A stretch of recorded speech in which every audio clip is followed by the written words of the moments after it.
Okay. We are recording. Raul and I will watch the chat and add people in. Part three. Maybe we're going to part three of 1 to 4 family contract. Don, I think we'll get through it today, right? We probably better jump right in, make sure that we get all the way to the end this time. So last Friday we dropped off. Got into that discussion about as is and in 7D. So I think we beat that horse to death. So we can move on. So 7E is the next section that we're going to take a look at, talking about lender required repairs and treatments. And of course, just like it says, those lender required repairs going to come from one place or the other, either going to come from the appraisal or could come from an amendment that gets shared with that lender. Most of the time when the lender finds out that there are repairs that need to be done like that, they're going to require that they get done prior to. And so in a case like this, of course, neither party at this point has agreed to do those lender required repairs. That's going to be something that's going to have to be negotiated after they're found out. And this section does give the buyer an additional pop out, an additional way out. Says that if the cost of those treatments and those repairs are going to exceed 5% of the sales price, even if the seller says, that's okay, don't worry about it, we'll take care of it, the buyer has the right to go ahead and terminate and get their earnest money back. So a little bit of an extra way out for the buyer. And we've seen that over and over and over in this contract, that in certain events, if certain things come to pass, then the buyer will have the opportunity to potentially walk away and get that earnest money back. And of course, nope, not going to get their option fee back, but earnest money, yeah. John, put that in perspective. You have a $400,000 house, 5%, $20,000, right? So something over $20,000 gives the buyer the right. Yeah. Right. Yep. And that's going to be based on the bids that the seller receives on what it's going to cost to do those things. So, yeah. Completion of repairs and treatments. This talks about who has the authority, if you will, to do those repairs and treatments. And if you look at it, it's usually not the seller, because it does say unless otherwise agreed to in writing, which means that if there is an agreement between buyer and seller that they're going to allow the seller to do their own repairs, which is probably not a good idea, but it could be done that way. Otherwise, it says that those repairs and treatments must be performed by persons who are licensed to provide those repairs or treatments, or if no license is required by law, are commercially engaged, which means they make their livelihood in providing those repairs or treatments. So that really would most of the time knock that seller out from being able to do those things on their own, unless they got permission ahead of time. This is not one of those things where you want to ask forgiveness. It's you want to make sure that you have permission before you do it. Otherwise, there could be all kinds of issues that come up later on. The buyer could have the inspector potentially go back out and check those repairs, and then inspector might say they weren't done properly, and you're asking for all kinds of trouble there. So we need to make sure that the people who are doing the repairs fit into what the contract requires. Either they have a license for that type of repair, or if there's no license required, at least they make their livelihood by doing those things. Last part of that just talks about the fact that the seller is going to provide information to prove who did the work and that the work was done. So it says they're going to give copies of the documentation from the repair person showing the scope of the work and the payment for the work completed. So they'll show them a receipt, they'll show them a work order, they'll show them those things that were done on paper. At seller's expense, arrange for the transfer of any transferable warranties with respect to those repairs and treatments also at closing.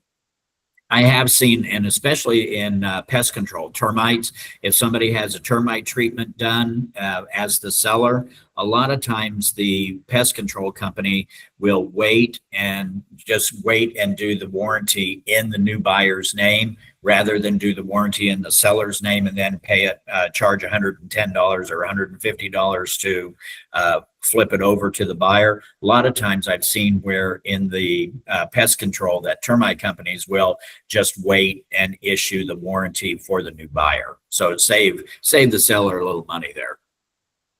If seller fails to complete any required repairs or treatments prior to the closing date, buyer may exercise the remedies in paragraph 15, which of course that means that they would have the right to take their earnest money back and move along.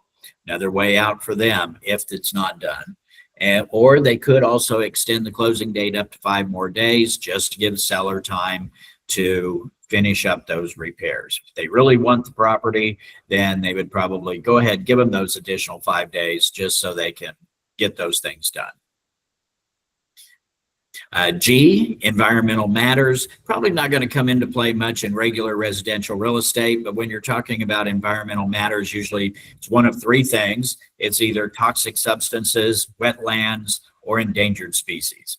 And so for most of our residential property, those things were checked long ago, not really going to be an issue. But if the buyer is concerned about it, then there is an addendum called the environmental assessment addendum that they can use to get the information necessary or to have an inspection done, what they call a phase inspection, have that done to verify that none of that stuff's there. And then H, residential service contracts, what we know as home warranties. This provision allows for a buyer to purchase a home warranty and then charge the seller back, potentially charge the seller back at closing for a certain amount of whatever they paid. Maybe some of it, maybe all of it, maybe none of it. Just because there's a blank there doesn't mean there has to be a number there. It could be 0. That would work out fine. This is a provision that the Real Estate Commission wanted added in about 10 or 12 years ago, because they got sick and tired of real estate agents writing into special provisions, seller to provide a home warranty at a cost not $550. And of course, what happened then is that if the seller is going to provide it, that means the seller is going to choose it. And if the seller is the one choosing the home warranty company, you know which one they're going to choose, the cheapest one they can find. And so they would choose one that was cheap. The buyer would get that home warranty, move into the property. Something would go wrong. They would try to turn it into the home warranty company. Home warranty company would come back and say, oh, we don't cover that. And so now the buyer goes back after the seller saying, you chose the wrong one. And since you chose the wrong one, you should have the privilege of paying for whatever this repair is. And so the Real Estate Commission got sick and tired of those types of complaints.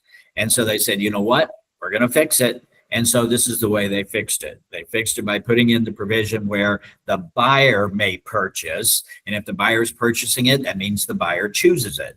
That way, if it turns out that they try to use it and whatever one they chose does not cover it, they can't go back and blame anybody else. And that way it did away with a lot of complaints just by adding in that one provision. So that was why that was added in.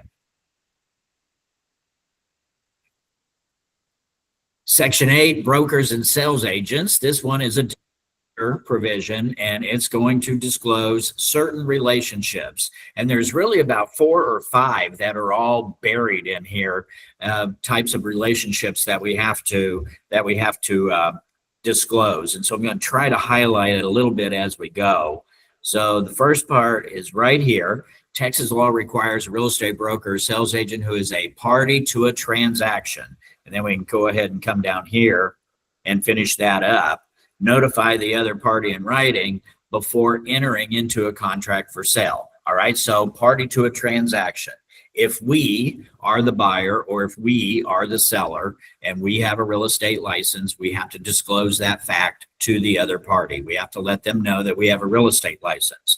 It's like telling them, it's like a warning. It's like telling the other side, hey, I've got a real estate license, therefore I know more than you do. May not be true, but that's the warning that we're providing them. And so we're telling them that we've got this additional knowledge that they don't have, this area of expertise that they may not have. And so it's just a warning. So that's the first one, if we're a party to a transaction. Second one is if we are acting on behalf of a spouse, parent, or child.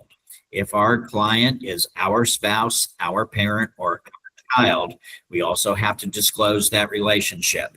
I have never understood that. It makes no sense to me. If agency law says we're always supposed to be looking out for the best interest of our client anyway, what difference does it make who they are? I don't know. I don't get it. Maybe somebody else has a better idea as to why than I do, but I've never understood it. It's like saying, I know agency law says I'm supposed to be looking out for the best interest of my client, and I'm going to do that. But since now my client is my spouse, my parent, or my child, I'm really going to be looking out for their best interest. There's not supposed to be varying degrees of looking out for somebody's best interest. So again, I don't get it. I don't get it. Don't understand it. I just follow the rules. And I guess we all do. Next one, business entity in which the broker or sales agent owns more than 10%. So if the buyer is an LLC or a corporation, seller is an LLC, corporation, partnership, whatever, some entity, and you own more than 10% of it. 10% is the threshold here. If you own exactly 10%, you don't have to disclose. But if you own more than 10% of it, then you have to disclose that you are part owner of that LLC, of that corporation, of that partnership. You don't have to tell them how much. You just have to say that you are more than 10% owner of that LLC or whatever. Hey, Don. Yes, Yvonne has a question. Okay. Yes, I'm so sorry to go back a little bit on the first part. So if we are a buyer agent representing one of, for example, a spouse, parent, or child, we have to disclose that as well with representing the buyer? Yes. You have to disclose it no matter which side of the transaction you're on. Okay, thank you. Mm-hmm. All right, so the next one is if you are representing a trust in which the broker or sales agent is acting as a trustee. So if the buyer or the seller is a trust and you are the trustee of that trust and also acting as the agent, you have to disclose that dual capacity as well. Or of which the broker or sales agent or the broker or sales agent's spouse, parent, or child is a beneficiary. So if you're doing it on behalf of a trust and the trust is there for the benefit of your spouse, your parent, your child, or yourself, then you have to disclose that as well. So there's like 5 or 6 different things that you might have to disclose in there. It's kind of like, what did they talk about, eating the elephant, right? You kind of have to take it bit by bit, just a little bit by little bit, to see all the different things that would have to be disclosed in the certain situations. So a lot of times we've had questions about ex-spouses. No, you don't have to. It's only if they are your current spouse, your current parent, or your current child. If they are yours right here, right now, then that's what you have to disclose. Otherwise, no. And if it's you and your spouse who owns the house, then again, besides having our regular HomeSmart paperwork, you still have to make that disclosure because the other seller, the other buyer, is your spouse. So you would have to still go ahead and make that disclosure. You'd be having to make 2 separate disclosures. You would have to put in here, if you and your spouse are buying a home or you and your spouse are selling a home, then you really have 2 disclosures you're making. First of all, that you have a real estate license and you are either the buyer or the seller, and you're also representing a spouse who is one of the principals in the transaction. So sometimes it's more than one. B, obligations for the parties for payment of broker's fees are contained in separate written agreements. Of course, that's listing agreement and buyer rep. Then we get into section 9, closing. closing is going to be on or before a certain date, whatever date the parties agree to. Does say it can be before, but in order for it to be before the date that's agreed to, both parties have to agree to it. One party can't be ready 3 days early and say, hey, we're moving closing up 3 days. It has to be a mutual thing before we change that date. The only date that's actually been agreed to is the date that's in that blank. Hey, That Don, does- this happens all the time where a buyer wants to close early or a seller wants to close early. And you're like, well, you have to have an agreement. You can't force someone to close earlier than a contract. So then Angel and Misty have a question for you, sir. Okay, you can go close your side if you want, but Yeah. Can't force the other side. On the disclosure, is it specific? Do you just say agent is related, or are you specific? Agent is a spouse, agent is a parent. I would make it specific, because if just by saying you're related, that could be anybody. I think I would go ahead and make it specific. Okay, thank you. Sure. You agree with that, Marty? I do. Yep. Because I It's a disclosure. It's a disclose my relationship with my son, it's my wife, it's my whatever, And heck, Depending on beliefs, we're all related. So, yeah. Hi, I'm sorry. I have a question about, it says before. If it's before the closing date, do we have to have addendum or? Oh, I love that question. Yeah. An amendment, would you need to amend it? I wouldn't, because as soon as you amend it, now you're forcing that to happen. It can I'll go ahead and happen before without the amendment, because the contract allows for that. So I wouldn't, because if you do the amendment, somebody asked that question the other day. If you do the amendment, you're now forcing that to happen. And I don't think I would do that. There's nothing to stop it from happening without the amendment. I don't think I would do the amendment. What do you think, Marty? It's tough because this is an issue in multiple states. And in Texas, you're right. It's on or before. Some of your title companies will want something that says, hey, we've all agreed upon closing on this date. And so let's say it says on or before, and a buyer wants to close and said the contract says we can close early. Seller says we can't.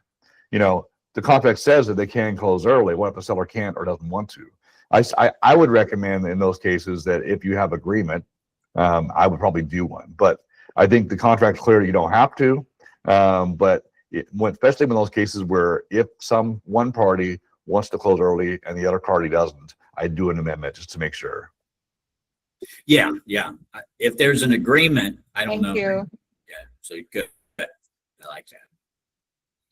Okay, or within 7 days after objections that were made in paragraph 6D have been cured or waived, whichever date is later. So going back to that paragraph 6D that talked about objections, and talked about if we have an objection to title, an objection to survey, or if there was a certain use or activity of the property that we have now found out we can't use, then it could be up to 7 days after this date, if we're waiting for the seller to cure whatever those objections are.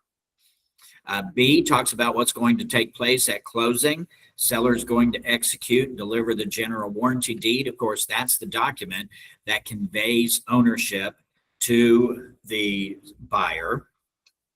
The buyer, in number 2, buyer is going to pay the sales price in good funds that are acceptable to the escrow agent. That is, they're going to bring their share, their down payment, their closing costs, the amount they need to bring. And then, of course, the lender is going to wire transfer the rest. Good funds are either a cashier's check or a wire transfer. Don't take cash. They don't like that. They hate that. They won't take it. Seller and buyer shall execute and deliver any notices, statements, certificates, et cetera, basically every document that needs to be signed in order to convey property and to convey ownership. 4 talks about that there won't be any liens, assessments, or security interests against the property that will not be satisfied out of the sales proceeds. This is a promise that the seller is making, that any liens that are on the property will be satisfied before the buyer closes. And of course, that is going to even cover when the title commitment comes out. What's to stop the seller?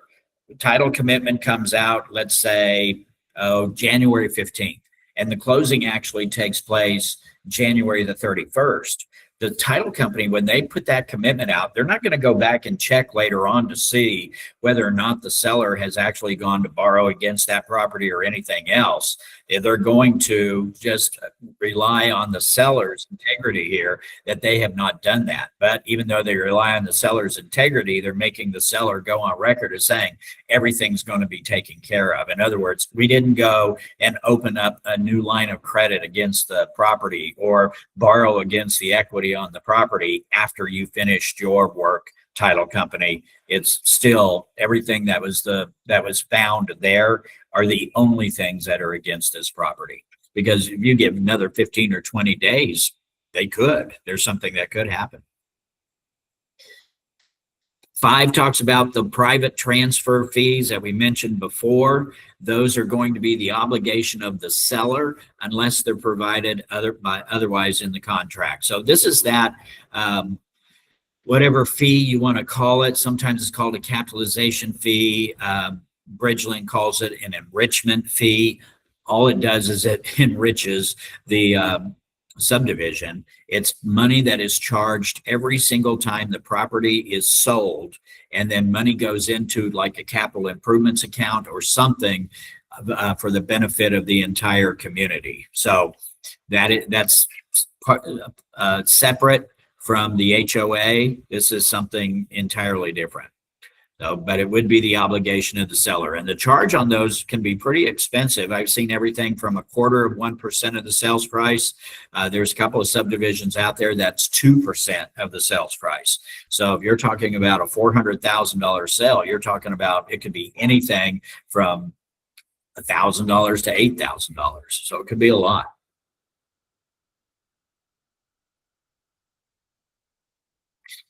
Section 10 talks about possession, buyer possession. When's the buyer going to take possession? And it's basically, when do they get the keys?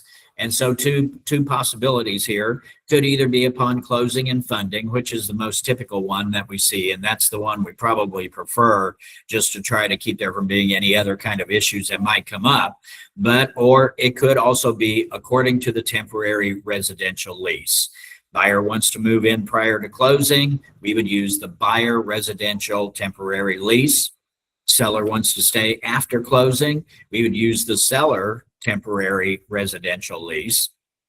Either one would give them the ability, and it would change this contract from being a sales contract for a little while, being a lease contract where buyer and seller are going to become landlord and tenant for a little while.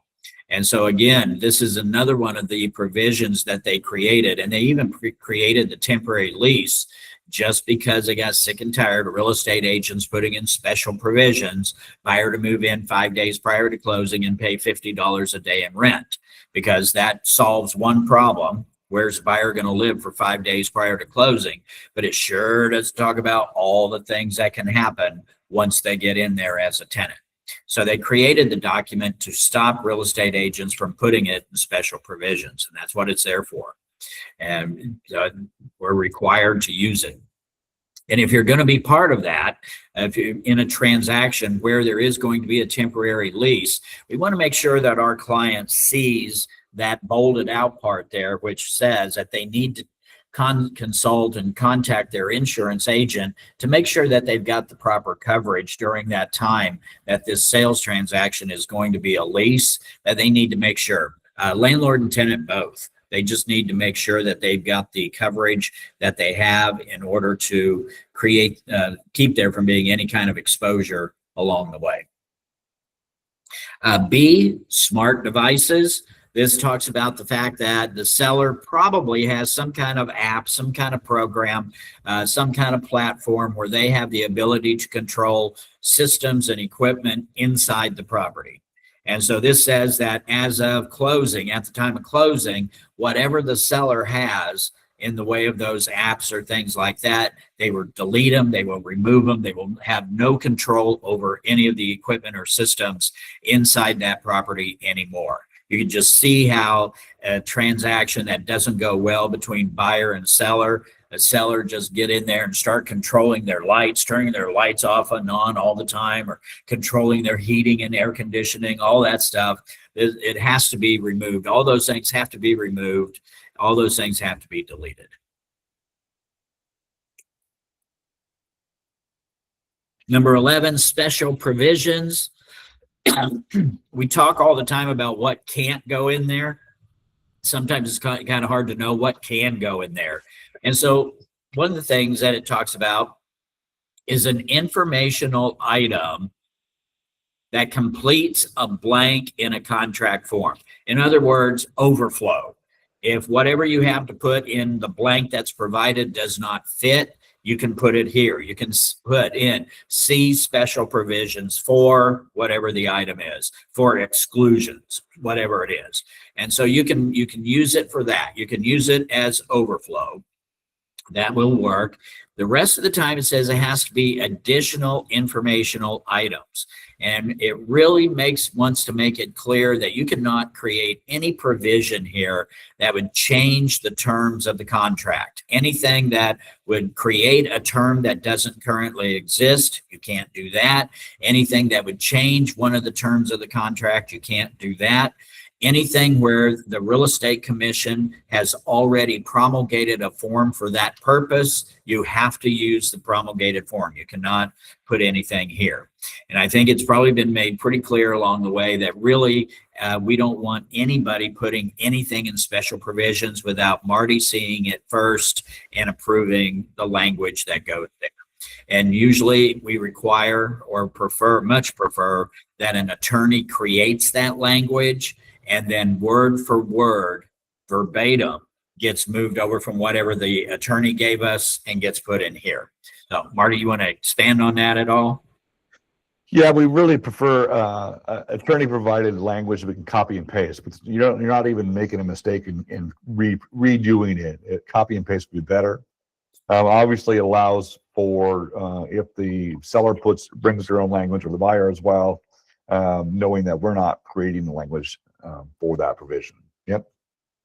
And we are working, that's something that I will work on at some point in time, is getting attorney provided certain standard things that we don't have to copy and paste. But until then, please. Yep. Yep. One of the ones that people ask about quite often is whether or not we can put something in special provisions regarding that the seller has to act on this within a certain time frame, or it goes null and void. There is actually a form for that, and it's not a TREC promulgated form, but both Texas Association of Realtors and also HAR both have a form that will do that. So you can use one of those. Those are fine without having to put anything in here too. Also, Don, we had sometimes where the information or the description of the lot doesn't fit on the actual section where it goes. And sometimes it can be placed under special provisions, maybe the tax ID number, or if it goes on and on, if it's 4 lots, different lots, just to put everything or place everything accordingly. Would that be the place, or we can just do like an annex? Or if it'll fit in there, yeah, absolutely. You can, if it won't fit in the blank that's provided, then yeah, you can go ahead and use it for that. And, kind of depends on which platform you're using when you create your documents, because if you use zip forms, if you're typing something and you run out of room, it'll let you go ahead and continue to type, and it'll create an addendum. It'll create a separate form for the remainder of the information. So it'll do that for you already. But I think it's Transaction Desk. It's one of the other ones that it's going to, whatever you type in there, it's going to squeeze it and put it in that field. And sometimes it gets so small you can't even read what it says. So we kind of have to look at that ourselves. And that addendum also comes with those extra signatures, so it makes it official in a way. Through SIP format, we do see that a lot, and just taking consideration that extra page to notate it or share it with the other side to make sure they don't miss those signatures. You're right. Yes. Yeah, we see it a lot in the leases too, where they have some kind of information that they want to put out there. We see it there in the leases too. But yeah, you're right. And somebody in the Woodlands told me when I was doing that class on Wednesday, and that they didn't know which platform it was either, that the platform would just let you go ahead and keep typing, type whatever you want, and it would just fill up the field, and the rest of the information went out into cyberspace somewhere, and you couldn't find it anywhere. So, we kind of have to take we have to watch that to make sure that all the information that we're typing in there is showing up somewhere, and showing up somewhere where it is legible, where it is readable. I'm curious why the Trek or Texas Builders doesn't provide a overflow form, if you will, the one that's Isn't that created by crazy? Zipform. Yeah. I don't understand that either. I don't know why they haven't done that. It seems logical. I guess that's why they haven't done it, probably. Probably. But that would be good. Like, to Raul's point, a place with signatures where it's an addendum. Other states have a blank addendum where you would do that. So, yeah. So I guess Zipforms took that on themselves. It's like, we'll create one for you. So, all right, number 12, settlement and other expenses. Boy, has this one been fun over the last 8 to 10 months. All right, so 12A, and this is all going to change too, by the way. But anyway, for now, 12A1. These are all seller expenses. Everything you see in A, everything you see in B, everything you see in C are seller expenses. Seller shall pay the following expenses, known as seller expenses. So whatever you put in here is a seller's expense. But when agents are filling it out, what do they see? Fees the buyer has agreed to pay. And so they see that and they think, oh, this is the buyer's paying this. No, the buyer is not paying this, not if you put it in there.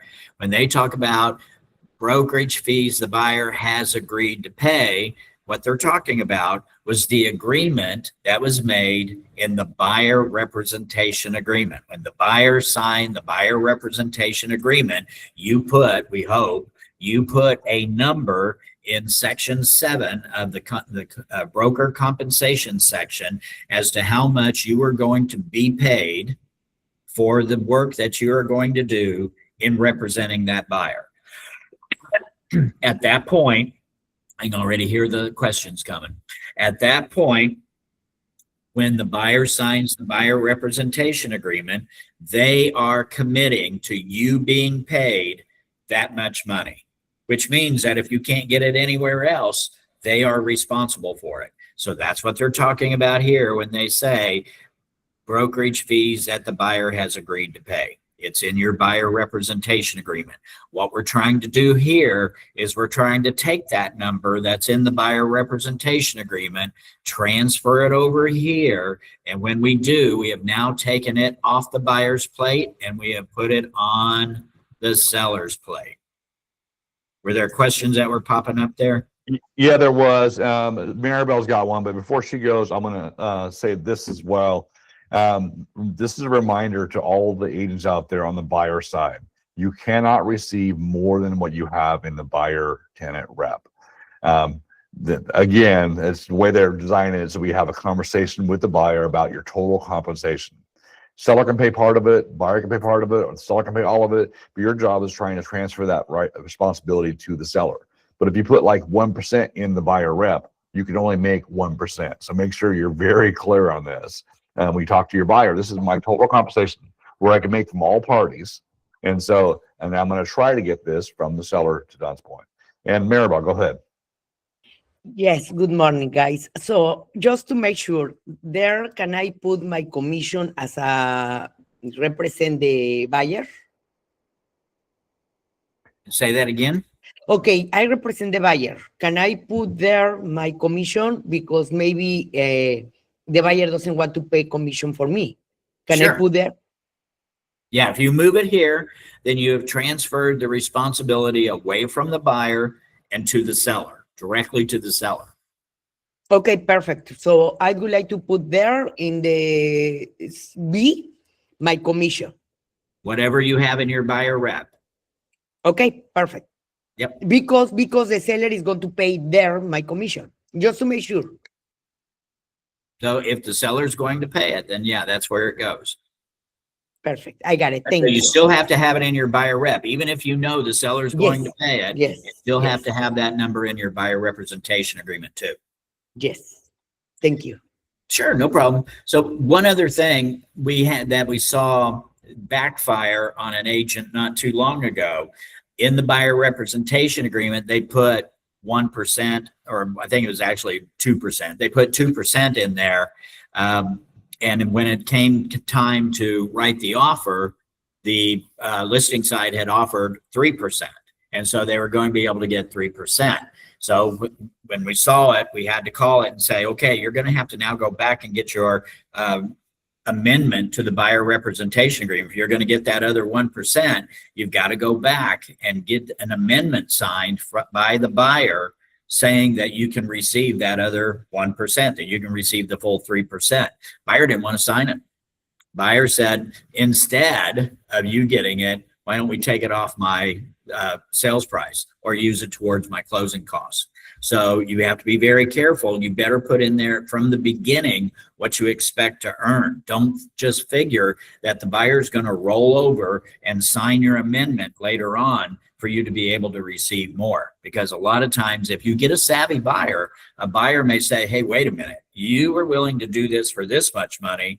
And so why should you get this much? Why should you get more? Because I know that in some way, I'm the one who's paying for that, either through the sales price or something like that. So rather than you getting the benefit of that, maybe I should get that, or maybe I should get a part of it or something. So And just, that would just never word of happen, warning.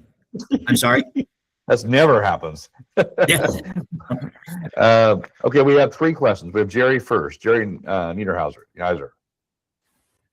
Hey, good morning. Just Hey, Jerry. good morning, everyone. Going back to 12B, but if you have a broker agreement, you will negate this, right? You know, an NA. Don't get ahead of the game. Yeah, you're right. Yes, absolutely. So yeah, this is only where we're asking the seller directly to pay us. If we have a broker to broker deal, if we have our 2402 and the listing broker has charged the seller enough to where they're actually sharing some with us, you're right. That's going to show up on page 10. This right now is just looking at the seller paying us directly. So yeah, you're right, Jerry. On page 10, there will be a place if it's broker to broker. Yep. All right, Colin, you're next. Yeah, my comment was along the same lines. I just had a situation and I had reached out, before I even wrote the contract, had reached out to the listing agent to see, if there was going to be any cooperation. And he told me, yeah. So I put 3% on, on what is it? Page 10. And then he reached back out to me and said, no, it's not coming from the broker, it's coming from the seller. And I'm like, why didn't you tell me that? I get it. Yeah, I mean, yeah, we assume that the other side, that the other agent at the other brokerage knows what they're talking about, but a lot of times we learn that that's just not the case. That the way they worded it is not the way that is actually happening. So yeah. All right, Catherine House is next. Morning, Catherine. Hi, good morning. So if we're doing a new construction, we're not using this form. So we just have to have it on the buyer's agreement, correct? Yes, but the builder contract usually either has a broker addendum, or they have something in the body of the contract somewhere that's going to say how much we're being paid. Yep. Yes. And it has to align with your buyer tenant rep still. Yep. It still does, yeah. And so, yeah, I thought she was going to hit bonuses, that. No, this, the Shea Homes is paying 4% right now. And so I wanted to make sure that I got that 4% on the buyer side agreement. Go do a 15. If you only have 3 on your buyer rep, go do a 1505. I did. Nice. Good job. And remember too, guys, that if the if it's being paid as a percentage, and like Catherine's talking about, then you change that section of the 1505. But there is a separate section. I think D is for percentage, and E, I think, if I remember the letters right, on the 1505. E is specifically for bonuses. So if you're going to receive a bonus, if they're giving you 3% plus $5,000 BTSA, then you just leave the 3% alone and just put it in the bonus section, that $5,000 BTSA. Mm-hmm. Hageman has got a question. Good morning again. How are you? I have a question about, like, the scenario you said, if you put 2%, and then if you want to make the addendum, and then buyer said, oh no, what that 1% should take off of the price. So and then Mhm. seller says, oh, I don't want to take off the price. How we are gonna Good morning, that. Gerardo. Hope you're doing good. Just touching base. I spoke with Miss. I'll get him muted. Hold on. I'll get to hear Good Raul's call. morning, Gerardo. Hope you're doing good. I spoke with the selling agent, I got him. and good news. There we go. So to the question Dueling there. phone calls there. So Yeah. so if they're willing to pay it, if they're willing to pay it as commission, then you just wouldn't get it as commission. It would end up going towards buyer closing costs or off the sales price. Why wouldn't the seller agree to it if they're willing to pay more on commission? But they don't care where it goes. It's still going to be the same net. I don't know why the seller would say, no, I don't want to reduce the sales price by that 1%. If they're The really, only thing I can think of, Don, is in new construction. They wouldn't want to lower the oh, price. of well, new in a construction. case like that, yeah, they could put it towards closing costs or something like that. Yeah, Oh, okay. they're trying to keep the numbers up for comps. Yeah. Oh, okay. Yeah. So we can do it other ways, like put it on closing Yeah, towards closing costs or or something like that. Yeah. credit to the buyer. I mean, credit to the buyer. Can we do that? It could be a credit to the buyer as long as the buyer has a place to receive it. You know, you've got the lender who's always going to say that the buyer can't get credit or paid towards closing costs or anything else more than a certain amount of money. So as long as you haven't exceeded that, then you'd be fine. There's Okay. there's two parts to that. The not exceeding the limits, like 3% or 6%, depending on the loan, but also realizing that the buyer typically can't get cash back at closing. Oh yeah, certain- no, I'm sorry. No, I wasn't even thinking about that. No, not. You can't give Yeah. money back to Lulu. Yeah, Oh, okay. lender would. Yeah, that's that little thing called mortgage fraud. Yeah, And yeah, that would, I had that. it would be not. Yeah.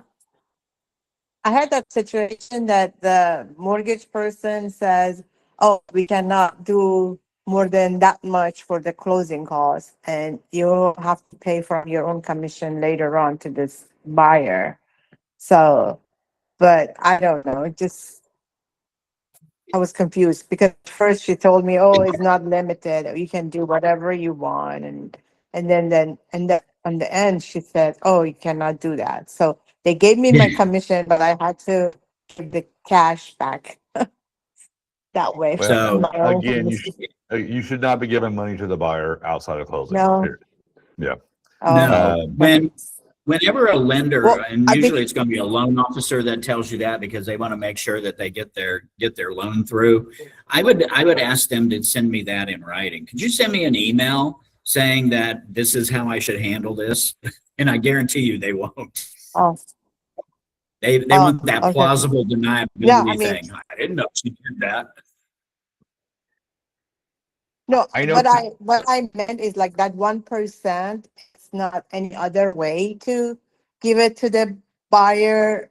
How else can we do it beside if they don't go There are towards other the ways closing that it costs could or be the price done. down? There are The other ways only that ways it on might be done. I'm sorry? We have a lag somewhere, Don. So go ahead, you first. Oh, okay. Sorry. There are other ways that it might be done, but if the buyer is already receiving the maximum that is allowed by the lender, then they're just not going to get it, period. They just can't. And this is something that exactly right, Don. This is one that I wanted to comment on too. Is oftentimes we'll ask the seller to pay 3% towards the buyer's closing costs, and they're paying us a compensation, whatever it may be, and the buyer cannot receive more. And so the lender will come up and the closing costs don't reach 3%. The balance of that goes back to the seller unless you amend the contract. It doesn't go to the buyer. It doesn't go to the agent. So it has to be amended in the contract. So it's Okay. up to 3%. It's not 3%, period. Mhm. Oh, okay. Thank Yeah, you. and we run into that from time to time where the buyer thought, and I don't know if the agent's one that told him that or not, I hope not, but the buyer thought, okay, and we've seen some really exorbitant numbers in C here, $15,000, $20,000. I saw one for $25,000. It's like, even at the sales price of whatever, you're not going to use all that money. Where's it going to go? There are not enough closing costs for all of that to even be spent. And so the buyer thought, well, I'm going to get the difference in a check, or I'm going to get the difference in cash. Is like, no, that does not happen that way. That is not the way that works. It's going to go, like Marty said, it's going to go back to the seller. Because it says an amount not to exceed. Well, if I have $25,000 in there and I only used $11,000, I have performed according to the contract. This is an amount that did not exceed $25,000. Mm-hmm. All right, ready to go on? Yes, sir. Okay, so that's what C is. C is how much is going to be contributed towards buyer's expenses, whatever is allowed to be paid. If it's a conventional loan, most likely going to be 3% of the sales price. If it's FHA, 6% of the sales price. If it's VA, 4% of the sales price. That's going to be most likely what it is. Conventional can be different depending on how much down the buyer's putting, but FHA's 6%, VA's 4% of the sales price. Number two, these are buyer expenses. So they put what the buyer is going to be paying. The buyer has a lot more in terms of items because they're closing two things. They're closing the home and they're closing a loan. So there's a lot of closing costs that are going to be for the buyer. And then, of course, the seller may not have as many, but it's probably a lot of them are more expensive. And so it kind of evens out. B talks about if any expense exceeds an amount that's expressly stated in the contract, for such expense to be paid by a party may terminate the contract unless the other party agrees to pay the excess. And so a buyer may not pay charges and fees that are expressly prohibited by FHA, VA, or the TVLB, the Texas Veteran Land Board, or any other governmental loan program regulations. I'm kind of surprised that this is still in there because it used to be FHA and VA used to have what they called non-allowables, which meant that if the buyer was getting an FHA loan, the seller would have to pick up somewhere between $700 and $950 worth of the buyer's closing costs. That was non-allowables that were charged to the buyer but had to be paid by the seller. VA was closer to about $1,100 to $1,300 of charges that the veteran could not pay that the seller had to pay. So as a result of that, a lot of listing agents recommended to their sellers, let's not work with FHA, let's not work with VA. Number one, because they're a little bit stricter on condition. Number two, because you're going to have to pay more in closing costs. Well, that got so common that FHA and VA got overlooked many times that they changed their rules. FHA and VA changed their rules years ago to where now I don't know of any FHA non-allowables. The only VA non-allowable I know of is termite certificate, termite inspection. That's the only one I know, about $150. And so even today, though, we still have sellers who say, I don't want to work with an FHA, I don't want to work with a VA. And unless it's condition of property, there really is no reason not to. Last time I checked, I think FHA has like $300 or something like that. They won't let or pay. Oh, is there? And for Okay. VA, there's a few. It's small there, but yeah. Yeah, it's almost nothing. So, yeah. Marie Wyatt has got a question for you. Hi there. I think, Don, I think that's negotiable now. The FHA, you should never tell your seller you can't sell FHA or VA because it's really not what you say. Go out there and find out with the lender, what is it? What is it that we need to do to sell this house FHA? Let them inspect the house. Let them tell you. Because, I mean, there's some houses that can go FHA, and FHA is not as strict as it used to be. You're right. And Absolutely right. everything is negotiable. Everything in there is negotiable. You're right. So, yep. Unless there a charge that's expressly prohibited by FHA or VA, and you can negotiate whatever. And you're right. Condition wise, FHA lightened up a lot, especially on vacant homes. They used to have FHA certifications, the certs that you used to have to do. You don't have to do those anymore. Yeah. So it's gotten a much more level playing field with no matter what type of financing you're talking about. And I would say too, depending on which market you're in, you're going to eliminate half your market, a quarter of your market. Absolutely. Market. Yeah. Why would you do that to your seller? And price point will have a lot to do with that too. Yep. All right, 13 prorations. These are charges that accrue on a daily basis, but they get charged once a year. And so those are usually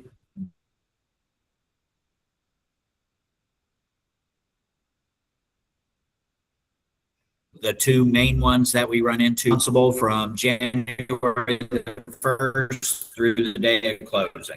And they're going to pay that is attributed to them at. And as agents, we need to understand that because that's going to be one of the largest charges that have an effect on the net for that seller. And the seller is going to be thinking a lot of, hey, wait a minute, this makes no sense to me. I pay my property taxes as part of my monthly payment. And so why am I having to pay them here at closing when the money's already been paid as part of my monthly payment? We have to make sure they understand that, yeah, that's true.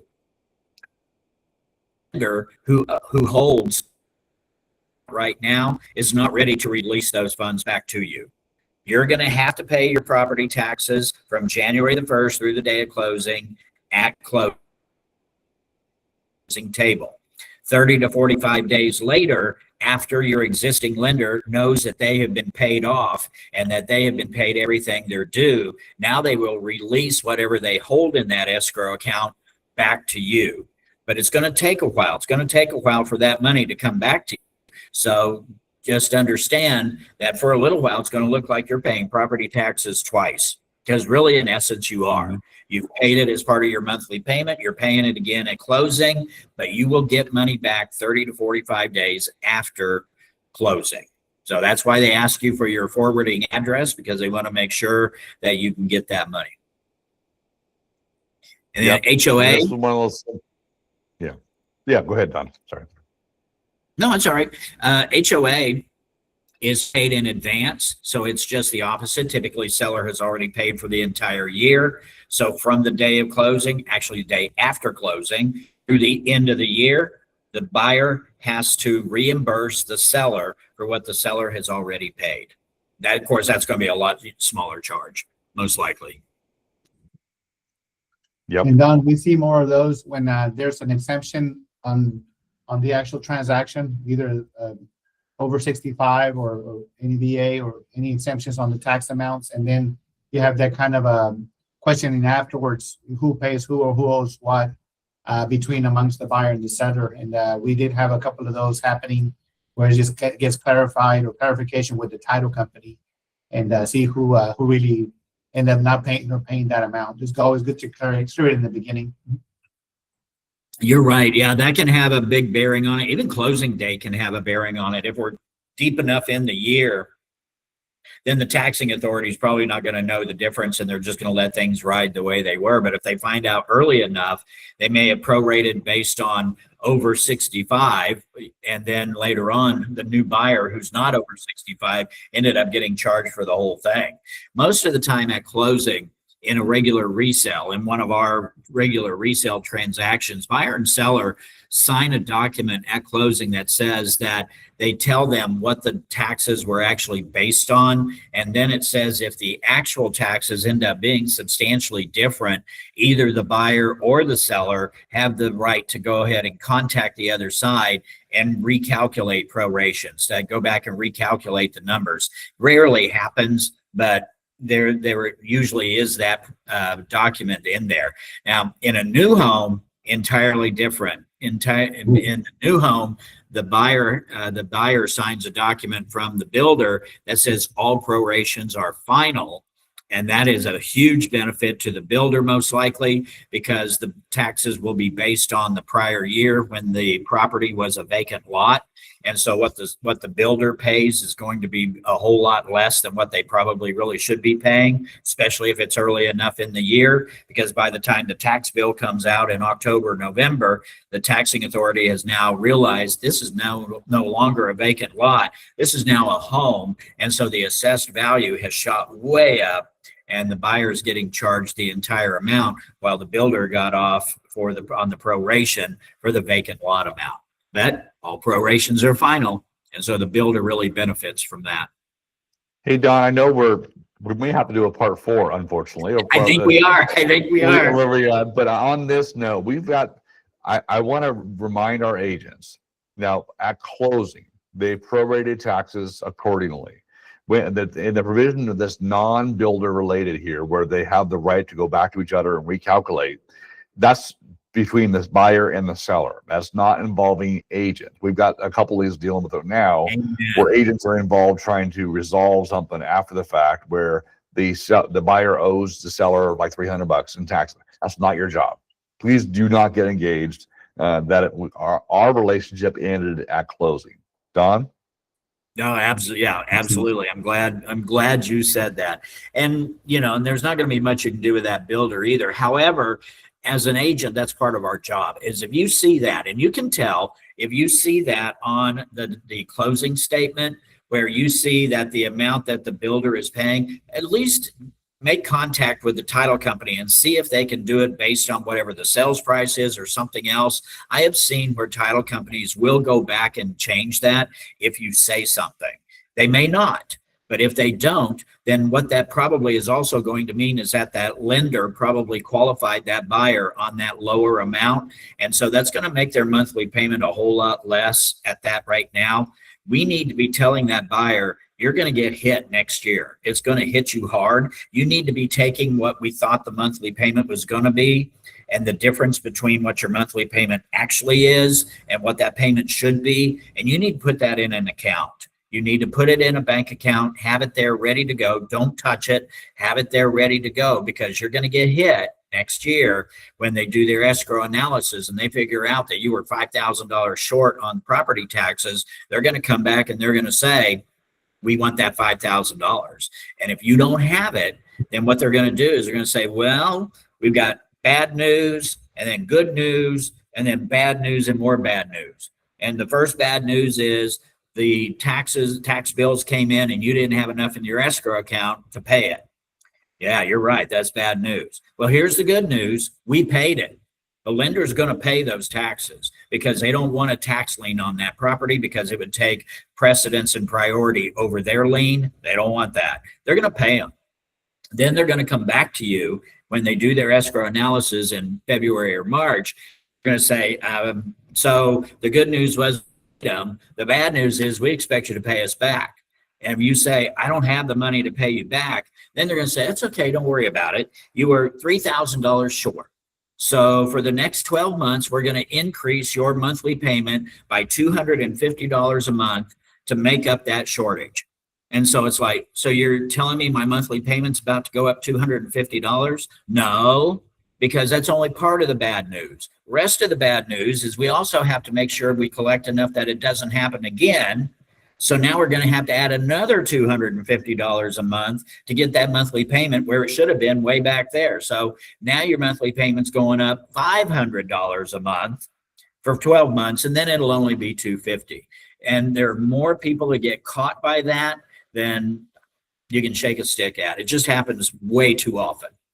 It's unfortunate, but we can see it coming. We can see it as agents. If we're paying attention to what's going on, we can see it. We can warn them. We can't And- make them save that money, but we can warn them. Don, they usually the title company, when they do closing, they'll cover that, but that's our job to be at that closing table and make sure that's explained. Yep. I would not trust the title company to do my job. I won't either. I will make sure that if they do not bring that out, I'm going to make sure they stop right there and do it. Yep. I would also say related to this, let's say that you get past closing, things are just fine. They calculated the taxes just fine. A year later, most of the time after you first buy a home, you're going to get an escrow account adjustment and they're going to get money back. Hey, we overfunded the account this year. Here's a couple $1,000.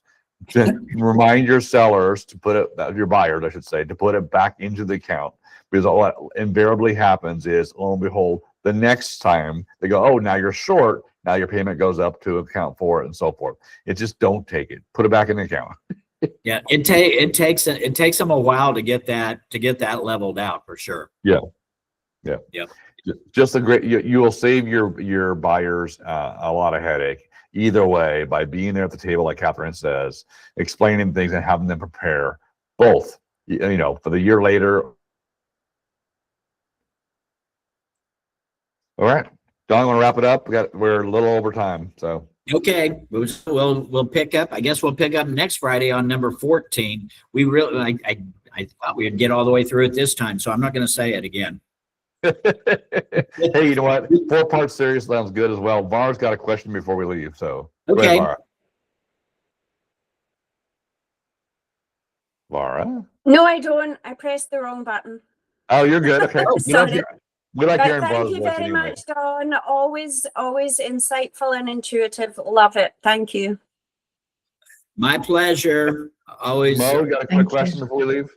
Okay. Yeah, so that tax proration, that's only for new construction, right? Because that was assessed at a different rate the previous year. So Yeah. the delta won't be as much as they'll do it. the resale. They do every property. They do the same thing. It's just that if it's a resale, then there shouldn't be that much difference in the assessed value from last year to this year. It's Right, that so- you see the big hit comes from new construction. You're right, but on a resale, they still do the process is the same. It's just that the difference between the value last year and the value this year should not be that much difference. Okay, got it. Thank you. Sure. Okay, stopping recording.